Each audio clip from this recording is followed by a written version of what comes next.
Buenos Aires, European flair, Latin complexity. Buenos Aires is South America's largest city, a bustling metropolis of tree-lined boulevards and grand plazas evoking a distinctly European atmosphere. It's famed for its tango, café culture, and high-quality beef, traits that have earned it nicknames like the Paris of South America.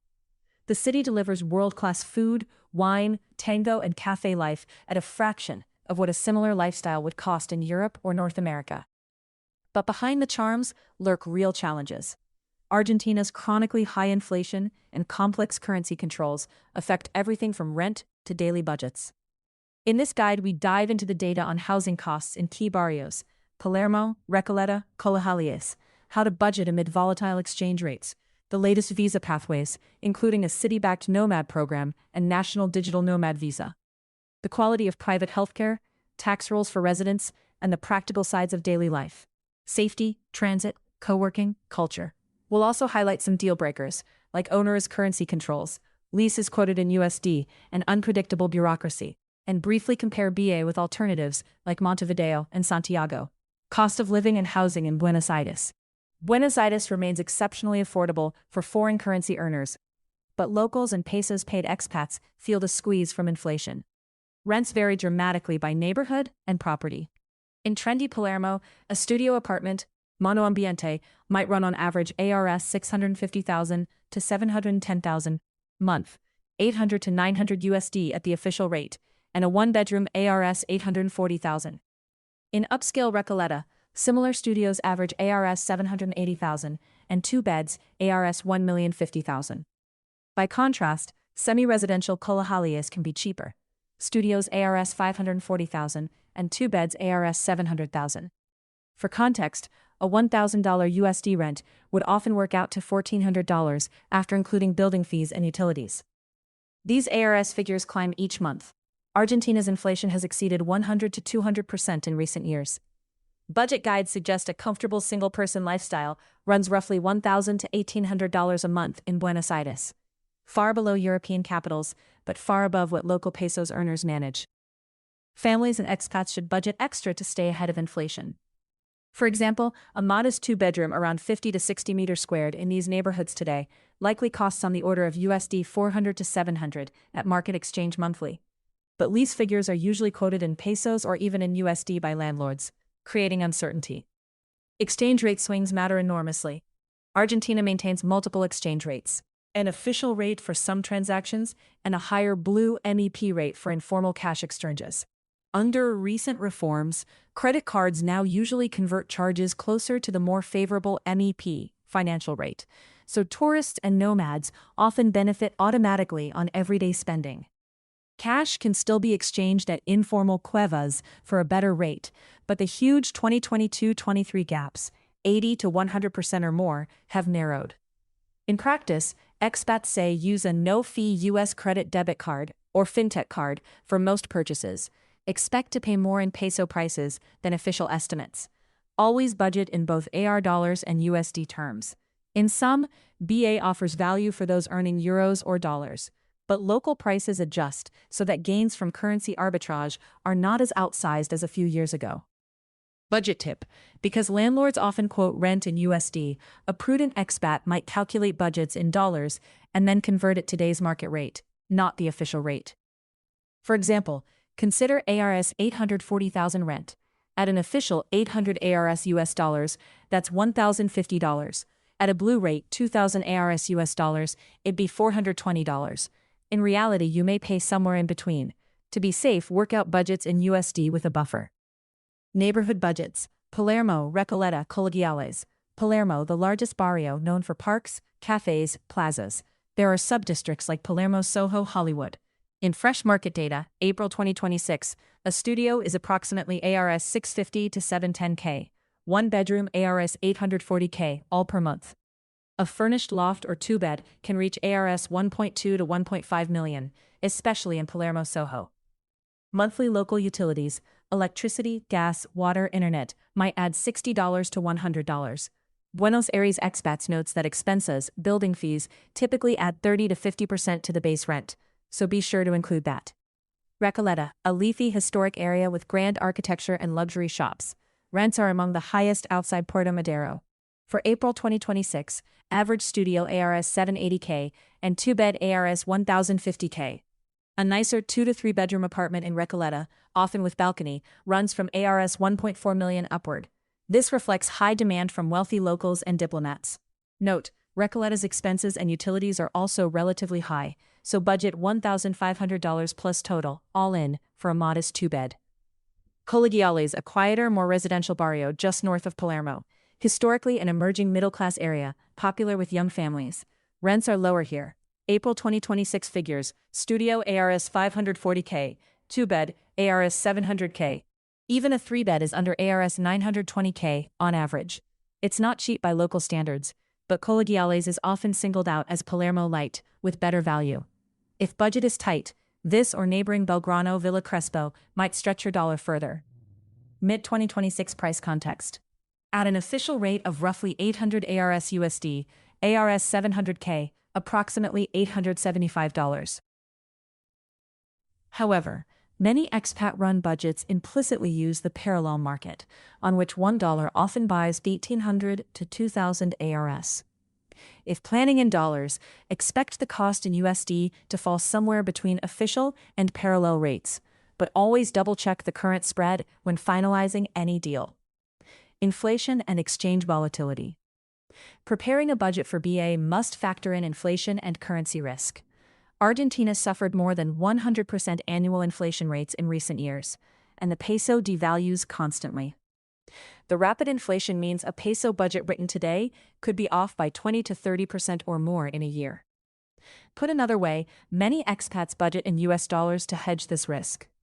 As Where Next observes, a lifestyle that might cost $4,000 to $5,000 in Europe can run only $1,000 to $1,800 in BA, a striking bargain if your income is in a stable currency. Capital controls, El Cepo, complicate matters. The government limits how many dollars individuals and foreigners can buy at the official rate. Originally, an official rate for tourists introduced an extra tax, the old $1 solidario at plus 75%. But recent reforms effectively unified tourist and savings rates.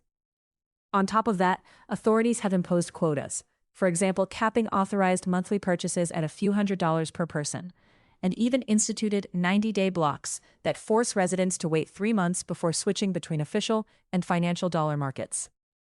In plain English, you can't simply withdraw or convert unlimited pesos to dollars at the price of your choice. Cash remains free-floating on the street market, but that's technically illegal for foreigners. For an expat, the upshot is, use foreign currency-based bank cards, Visa, MasterCard, which now bolt you onto the MEP's CCL rate, roughly the mid-market rate. Many nomads find no foreign transaction fee cards effectively a local rate card. Keep some US dollars cash in reserve. You can sometimes negotiate better rates in the cuevas or black market. Price groceries, eating out, groceries, etc. in USD plus a cushion. Restaurants and shops will charge pesos, but if you can't buy dollars at the official rate, you will effectively pay the parallel rate through inflation. As one nomad guide summarizes, Buenos Aires is still excellent value in 2026, but you must understand the basics of the dual exchange rates. Uruguay and Chile, by contrast, simply accept card payments at a single fair rate, no hidden blue dollar complexity. Visa and residency pathways. Argentina has introduced several visa options for long-stay foreigners. Buenos Aires Digital Nomads BA City Program. This is an initiative by the city government through Invest BA to attract remote workers, not a legal visa per se. Launched in 2020, the Nomades Digitales BA program boasts tens of thousands of signups, 78,000 by 2023, and conferences inviting nomads from the US, Spain, Germany, etc. It entitles participants to certain support, co-working events, networking, and publicity, but doesn't grant immigration status itself. You still need a formal visa to stay legally. National Digital Nomad Visa, Residencia Transitoria. Argentina's federal government now offers a Residencia Transitoria para Nómadas Digitales. In practice, this functions like a special remote work residency. It was officially launched in 2022 and expanded by decree in 2025. The visa is initially valid for 1 year, 180 days, plus a 180-day extension, and can be renewed up to a total of 36 months. Requirements include proof of remote work, contract, or clients outside Argentina, stable income, around $2,500 per month historically, a valid health insurance, and a clear criminal record. Applications are submitted online. Notably, this visa allows holders to work for foreign companies, but not for Argentine employers. Tax note: the digital nomad visa is structured so that you are taxed only on Argentine-sourced income. In practice, if you earn entirely from abroad while on this visa, your Argentine tax liability is effectively zero. This is a major perk for remote workers. By contrast, full tax residency in Argentina, generally triggered by 12+ months living there, would tax your worldwide income up to 35%, and even levy a personal asset tax on net foreign assets. Tourist visa extension. Many nomads start on the standard 90-day entry. Argentina allows 90 days visa-free for many nationalities. Then extend it once, another 90 days, by a process with Migraciones. This is free and relatively quick, but it technically is not meant for work. Officially, if you stay longer or continue working remotely, you should switch to a temporary residency. Still, nomads often use 90+90 as a stopgap, with the caveat that it could be seen as legal gray area for working. Rentista, pensionado, retiree visas. These are longer-term visas for those with stable foreign income. The pensionado visa requires proof of a retirement pension income of at least 5 times Argentina's minimum wage, about $2,000 plus per month. The rentista, or job letter visa, historically required a fixed contract or proof of self-employment income around the same threshold. They grant 1 to 2 years residency, renewable. These visas let you bring family and work remotely too. Once granted, imposes no local income requirements aside from the initial proof. In mid-2024, Argentina updated visa law, but as of 2026, the basics remain. A pensionado visa notably has a dollar requirement. Permanent residency, citizenship. After a few years, often living on a temporary visa and demonstrating integration, one can seek permanent residency. However, this path was traditionally more bureaucratic and often demanded a sustained economic activity or investment. Key point: while on the digital nomad or rentista visa, only Argentine-generated income is taxed locally. Many expat guides counsel that, if your only income is from abroad, staying on these temporary schemes can legally keep your tax bill to zero in Argentina. Only when, if you take out Argentine work or exceed the visa term, would you face full tax residency rules, which can include up to 35% on world income and 0.5 to 1.75% asset tax. Private healthcare quality. Argentina's healthcare system is a mix of free public hospitals and a large private sector. Public hospitals, obras sociales, municipal hospitals, have traditionally offered free or nominal cost care to everyone, even tourists. Wait times can be long, however, and services can be uneven. The system faces occasional budget cuts, and a recent government proposal would charge non-residents for some services. Most expats avoid relying solely on public care for anything serious. By contrast, private healthcare in Buenos Aires is excellent. The city boasts dozens of high-standard clinics, many affiliated with national universities or foreign communities: German Hospital, Hospital Alemán, Hospital Italiano, British Hospital, Maternal Child Pajout Medicine Center, etc., and highly trained physicians, often bilingual. Medical tourism is common. Americans and Europeans flock to BA for procedures, dental, vision, cosmetic surgery, at a fraction of Western prices. Private health propagas, insurance, cost as little as USD 50 to 150 per month for a comprehensive plan, giving access to top-tier hospitals. For perspective, Wearnext reports that even the best private plans run roughly 50 to 150 per month there, a level that covers consultations, some tests, and reasonable discounts on major procedures. Private healthcare is thus very good quality and significantly cheaper than in the US/Europe. Expats frequently praise BA's modern facilities and English-speaking staff. If you plan to stay long-term, factoring in a private insurance, Obra Social sign-up, or prepaid plan is wise. Even better, short-stay visitors can often pay for services out of pocket at rates that remain low for foreign currency holders. A routine doctor's visit in a private clinic might cost a few dollars worth, in pesos, whereas hospital stays or surgery can still be 70 to 80. In brief, residents are taxed on worldwide income, with marginal rates up to 35%. There is also a personal assets tax, impuestos sobre los bienes personales, of 0.5 to 1.75% on net global assets above about $300,000, a rare burden that catches many wealthy expats. These taxes apply once you become an Argentine tax resident, generally triggered by 12 months of physical presence or center of vital interests. However, for many expats, this isn't immediate. As noted above, the digital nomad visa deliberately avoids creating tax residency.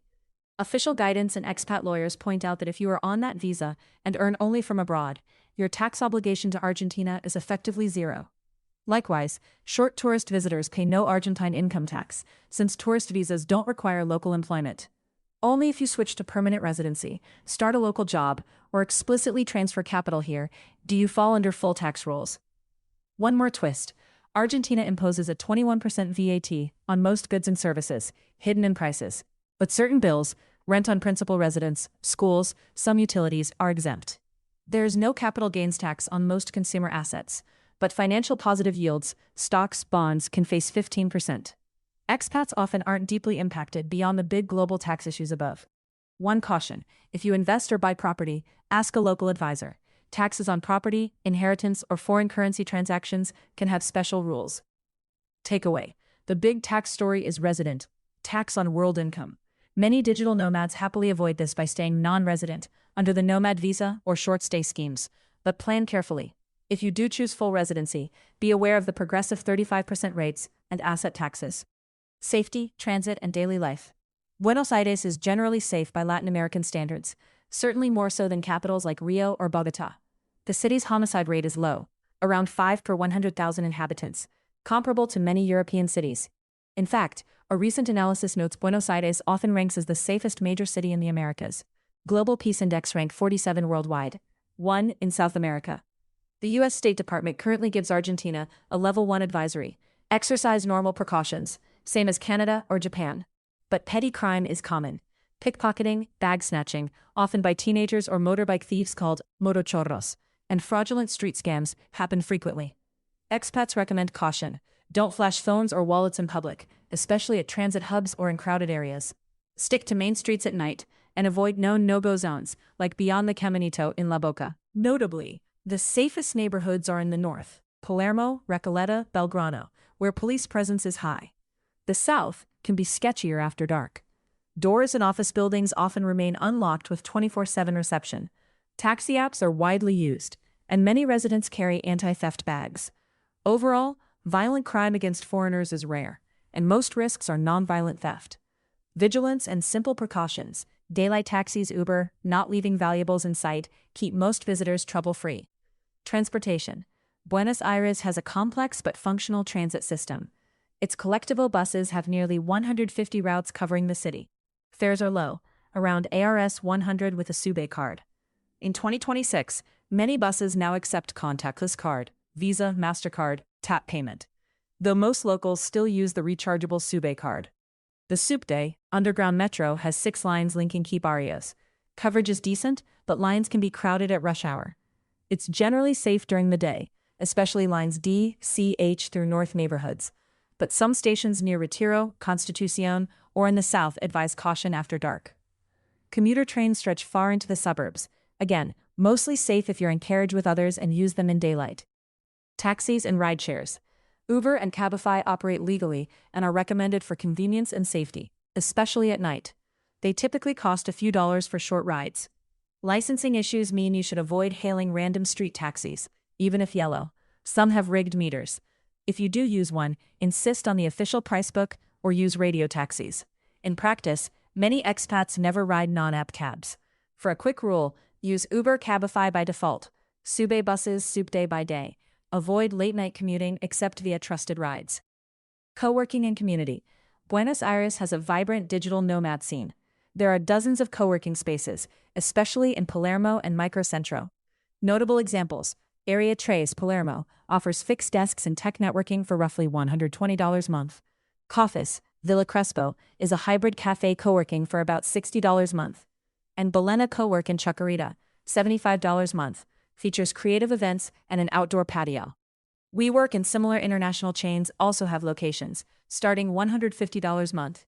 Monthly coworking memberships thus range $50 to $150 at mid-level spaces. The Nomad community is sizable. Meetups, Slack groups, and the annual Nomads BA conference, sponsored by the city, keep people connected. Internet is reliably fast, fiber to home available in good areas, typical speeds 50 to 200 Mbps, and Wi-Fi is ubiquitous in cafes and plazas. Buenos Aires' time zone, GMT-3, is convenient for working with clients in Europe or North America. Culture and lifestyle. BA's cultural life is unparalleled in the region.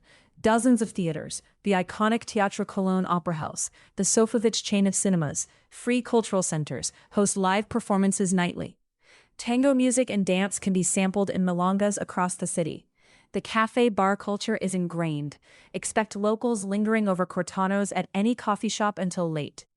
Foodies and wine lovers rave about the quality and price of Argentine beef, Malbec, and Italian-Spanish-influenced cuisines, pastas, empanadas, parillas. Outdoor life revolves around parks like the sprawling Bosques de Palermo or cultural squares like Plaza Serrano in Palermo, Plaza Francia in Recoleta, and the riverfront promenade, Puerto Madero. Weekend street markets, San Telmo, Mataderos, offer crafts and folk music. In short, the city lives up to its hype. World-class food, wine, tango, cafe culture, the Paris of South America. Much of downtown and the northern barrios feels very European. Beaches and mountains are nearby for weekend escapes. Argentine Spanish is generally clear, much like Italian or neutral Latin American, and many catalogs/services have some English support. Though learning basic Spanish will greatly ease daily life. Deal breakers and cautions. Despite its appeal, Buenos Aires has some deal breakers for the unwary. Capital controls. As mentioned, the government heavily restricts foreign currency access. Tourists and new residents can buy only small fixed dollar amounts each month at the official rate, in effect, raising the price with taxes. There are ever-changing rules on currency flows. This can frustrate newcomers in need to remit large phoenix or handle investments. If you're very risk-averse or need easy dollar access, the SIPO may be intolerable. By contrast, Uruguay and Chile have no similar controls. You can use credit cards freely at market rates. USD leased contracts. Many landlords insist on nominal USD rents, often referencing an exchange rate clause. Although under law rental contracts were supposed to be in pesos after late 2023 reforms, enforcement is unclear. Paying in USD may sound convenient, but if you don't actually have dollars and your income is in pesos or another currency, it can be grim. At the very least, count on needing a large security deposit, often 2 to 3 months' rent, and/or a lender guarantee to secure an apartment. The uncertainty over which currency will actually be charged, locals often haggle to ARS entries at Banco Nación price, is a headache. Unpredictable paperwork. Argentine bureaucracy is famously slow and capricious. Expect visa appointments, immigration paperwork, or getting a local ID, DNI, to take months and require many documents. Processes can change abruptly based on new decrees. Even utility hookups or phone lines sometimes need a domicilio letter and multiple forms of ID.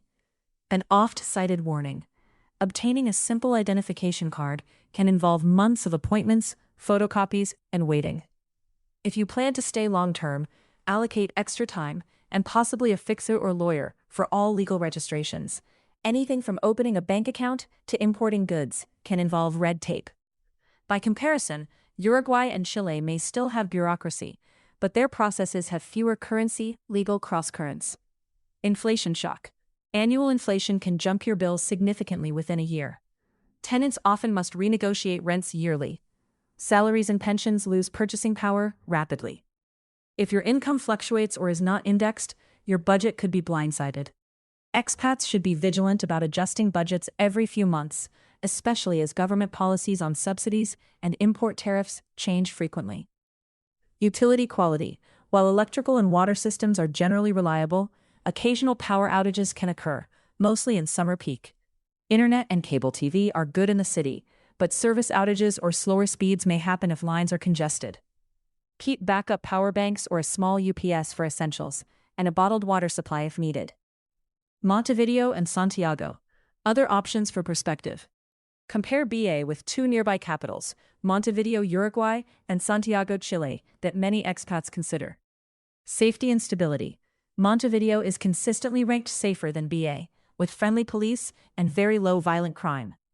Chile is also relatively safe by Latin standards, though petty theft exists. Argentina's liberal conservative junta. Economic environment. Uruguay and Chile both use freely floating currencies, Euro peso, CLP, and have no fierce dual-rate markets. Montevideo's cost of living is higher, One cost survey finds BA about 28% cheaper than Montevideo.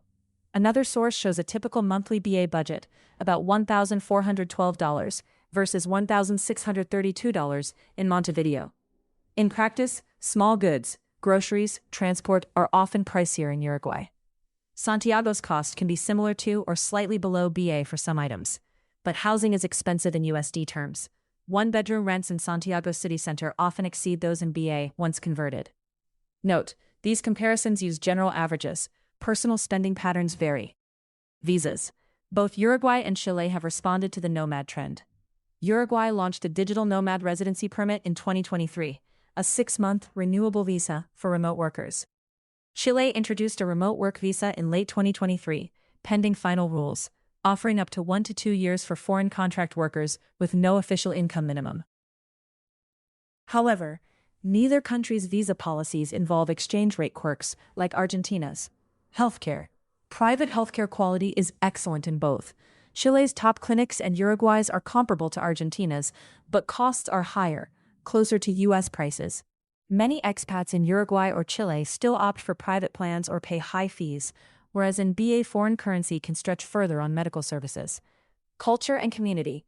BA's cultural scene is richer by far. Vast theater offerings, nightlife, and expat networks. Montevideo is quieter, more beach town vibe, and Santiago more businesslike and spread out, with better mountain and beach access, but with commuting traffic. BA is known for nightlife lasting until dawn, while Montevideo can feel sleepy. You'll find fewer international colleagues in Uruguay/Chile, simply because their economies are smaller. The bottom line: if predictability and ease are your priorities, Montevideo or Santiago might appeal more. Uruguay's stable economy and Chile's solid institutions mean no currency controls, simpler legal processes, and transparent pricing. But you will pay more overall and miss some of Buenos Aires' urban vitality. Buenos Aires, by contrast, offers extraordinary day-to-day affordability for USD earners and a rich cultural life, at the cost of economic ups and downs and bureaucratic puzzles. Conclusion: Buenos Aires dazzles with its European-style beauty and vibrant culture, offering expats an irresistible value proposition if they can navigate its complexities. Modern nomads can leverage new visa options, affordable healthcare, and a robust coworking scene to settle here. But anyone moving must budget carefully, stay informed about money rules, and maintain a healthy dose of flexibility. In the end, Argentina rewards those who weigh the quirks, from capital controls to USD leases and bureaucracy, against the charm of living cheaply in the city's historic cafes and plazas. As one analyst puts it, Argentina can give you a first-world lifestyle at developing world prices, but the country is not one you move to casually due to its volatility. By doing the research like we've done here and planning for the twists, remote workers and expats can decide with confidence whether Buenos Aires' Latin complexity is the right adventure for them. All links to sources are available in the text version of this article. You can find the full article at movingabroad.life/blog. Thanks for listening. Thanks for listening to Moving Abroad Life. If this episode helped you get closer to your next move, make sure to subscribe so you never miss a new deep dive. For the full written breakdown, comparison data, and relocation resources, open your browser and type Moving Abroad Life right into your address bar. That's movingabroad.life. 2 words. movingabroad.life. New research drops multiple times a week.